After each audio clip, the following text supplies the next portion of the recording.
पुणे शहरातील वाहतूक कोंडी कमी करण्यासाठी उभारण्यात येत असलेल्या रिंग रोड प्रकल्पाच्या कामात पूर्व भागात मोठा विलंब झाल्याचं समोर आलंय। त्यामुळे महाराष्ट्र राज्य रस्ते विकास महामंडळाने संबंधित कंत्राटदार कंपनीला कारणे दाखवा नोटीस बजावली आहे। कामाचा वेग अत्यंत मंद असल्याने दररोज 1.25 कोटी दंड का आकारू नये असा सवाल करत कंपनीकडून स्पष्टीकरण मागवण्यात आले। पुणे महानगर क्षेत्रातील वाढती वाहतूक लक्षात घेऊन हा महत्त्वाकांक्षी रिंग रोड प्रकल्प उभारण्यात येत आहे। शहराभोवती सुमारे 170 किलोमीटर लांबीचा हा मार्ग तयार होत असून तो पूर्व आणि पश्चिम अशा दोन प्रमुख भागात विभाजण्यात आला आहे।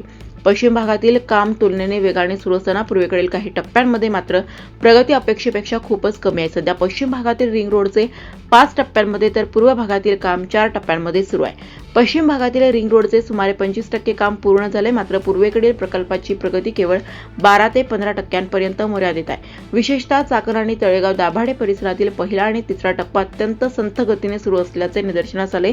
या दोन्ही टप्प्यांसह पश्चिमेकडील पहिल्या टप्प्याचे कंत्राट एका मोठ्या कंपनीकडे आहे। सध्याच्या प्रगतीचा आढावा घेतल्यानंतर प्रकल्पात जवळपास 3 महिन्यांचा विलंब झाल्याचं स्पष्ट झालंय।